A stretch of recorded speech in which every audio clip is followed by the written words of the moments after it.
Hello, my name is Daniel Sigler, and I am submitting this video for the Excellence in Education Award for the things we're doing here at Rainbow Middle School for Restorative Discipline. I hope you enjoy the things you're going to see and the procedures that we're following. Thank you.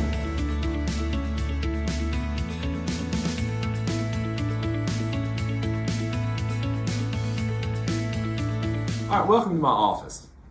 I'd like to talk about a few of the procedures that we have implemented this year at Rainbow Middle that's helped our discipline program be much more successful than we compared to last year.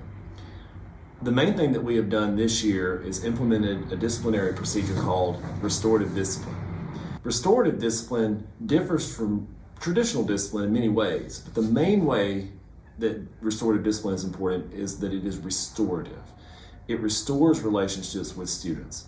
We always have to remember that when a student comes into my office for a disciplinary action, that's a child, that's a person, and that's somebody we should not give up on. In the past, with traditional discipline, it's you did this, you're in trouble, here's your punishment, go on. Under restorative discipline, we are about restoring relationships. My goals in restorative discipline include building that student back up, helping them understand where they went wrong, and restoring that relationship and helping them repair the harm that they caused for the action that they performed. So in restorative discipline, there are 5 R's to have a successful restorative discipline plan. These include respect, relationships, responsibility, repairing the harm, and reintegrating. I'm going to quickly talk about the 5 R's at this time. Here is the Rainbow Middle School discipline plan that I implemented for this school year. Our purpose is that we want to focus on restorative discipline and strengthen our relationships with students.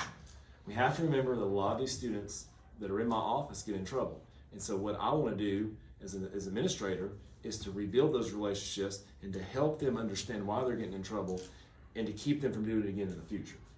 So here's the 5 R's of restorative discipline. The first one is respect. We have to treat these students like they're people, like they're adults. In traditional discipline, that doesn't always happen. So you want to have a foundation for that positive mediation, and you want to talk to that student and build that relationship and have respect. The second one is relationships. We want to build relationships, positive relationships with our students. The main thing here is let the students talk, let them tell their side. Even if they're obviously guilty, let them talk. And know that human issues are relatable. The third one, responsibility. Parties that are involved in disciplinary actions in schools, especially middle schools, there are negative behaviors, and we need these people, these students, to own up to their actions. We need them to own up and take responsibility for what they did. It's part of the growth process. And then the fourth one is repair the harm. If they have caused harm to somebody, we want them to repair that harm, however it takes. Maybe this is an apology. Maybe this is an apology letter. Maybe there are creative solutions that you can think about with the discipline team.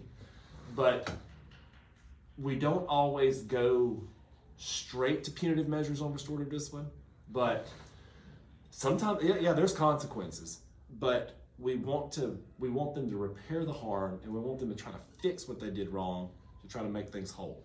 And the last one is reintegrating. We have to remember that these students, when they do something wrong, they're going to get in trouble. However, they're going to be students here again. And so how are we going to reintegrate them into the classroom environment? And so if a student is punished, let's say the student is suspended, when they come back, I want to check in with them. I want to help them return to their normal routine. We want to treat them with respect. We want to treat them with care. And we also want to give them goals that they can build on, maybe like a de-escalation tactic. Maybe they need to walk in the hall if they get upset. But this keeps the negative behavior from happening. So these are the 5 R's of the RMS discipline plan. So now I want to get into the teacher and the action plan that we used to implement this. So here is the action plan. So during our school year, we had 5 goals of the action plan. First thing we did is we wanted our relationships to our teachers. So our teachers put in icebreaker activities for their students the first week of school to get to know them.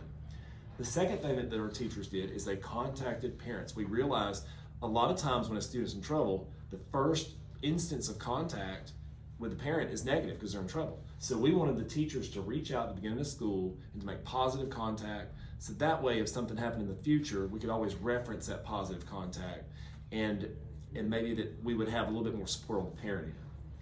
Also, our action plan included the Let's Talk guide, which I'm going to talk about in just a second.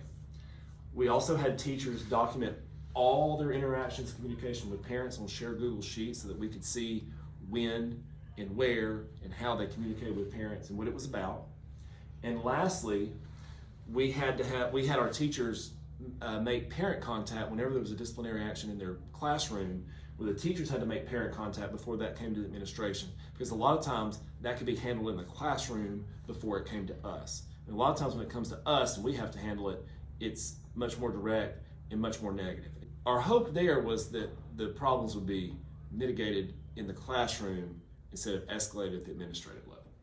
All right, and now we're going to move into our Let's Talk guide. This is a guide that I've used every time a student has been sent to my office. And I want to go over how this works and what it looks like in practice. So after talking about the action plan, it's time to talk into the Let's Talk guide.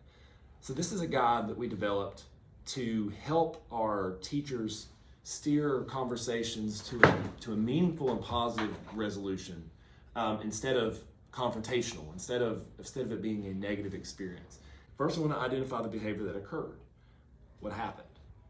Then we want to ask those students involved for a quick conversation. We don't want to be accusatory and yell at them and pull them out. Something like, hey, can I talk to you for a second? Those things get students to open up a little bit more, to be more positive experiences. Then we use the open-ended questions, obviously, for the behavior, to learn what happened. And then we want to guide that conversation to a meaningful and positive resolution. We don't want to end that negatively. We want them to earn their trust. We want to know what happened. If we're unable to come to a positive resolution, those things are usually sent to me. So if the teacher can't handle that in their classroom with the Let's Talk guide, that student comes to me. What I'm going to do is also continue the Let's Talk guide and try to continue that conversation with the student to see if we can find out what happened, when it happened, and all the details. All right, so now I want to show some of our statistics and our evidence and data that we have seen so far using restorative discipline here at RMS. So here we go. Before we look at the data, let's look at the Rainbow Middle School enrollment numbers over the past year and a half. So starting with fall 2020, we had about 500 students on campus with 120 of them virtual. Spring 2021, we had about 515 on campus with about 100 virtual, and those numbers fluctuated some. And then the fall 2021, we had 630 students on campus with no virtual. Now looking at the numbers, so here are the fall 2020 discipline incidents. You can see the incidents that occur by each month as long as cell phone, and then the expected number of incidents if we had 630, and this is proportion. Here you can see the second semester incidents of 2021, it's been spring, and then the semester we just completed, the fall of 2021. You'll see our incident numbers are a little higher, especially the September, 51. But if you look, we have a downtrend in October, then we had a huge drop off in November to 18. That is about when our restorative discipline had kicked in. We started restorative discipline in August and September, and we feel like it took about a month or two for those numbers to really reflect what we were doing with restorative discipline, especially the November with 18 incidents. That's big for us because we were really excited about that. We're hoping that the numbers continued on the downtrend, and we fully expect that to happen in January. So these are some of our numbers when it comes to the evidence of restorative discipline at RMS. Now here is a quick testimonial from our principal, Miss Allison Lee, regarding restorative discipline.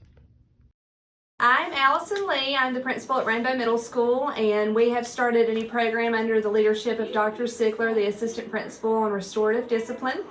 I fully support this because it is focusing on rebuilding the relationship with students, restoring that student, and showing them that they can redeem themselves from the discipline in question. And I think that that's important at middle school level, because at a middle school level, students think things are so definite and end of the world when they get in trouble. So I think this route has really helped our students realize that it's not the end of the world. We can restore and rebuild and redeem ourselves after we make mistakes. And They are just mistakes, and that's how we learn. So I think this program's really helped our discipline. It has shown a decrease in our discipline over the last couple of months, and that's always very much appreciated. So this concludes the Rainbow Middle Restorative Discipline Plan and my submission for the Excellence in Education Award for Restorative Discipline. Again, I'm Daniel Sigler. I appreciate you looking in to see what we're doing. Go Panthers. Woo!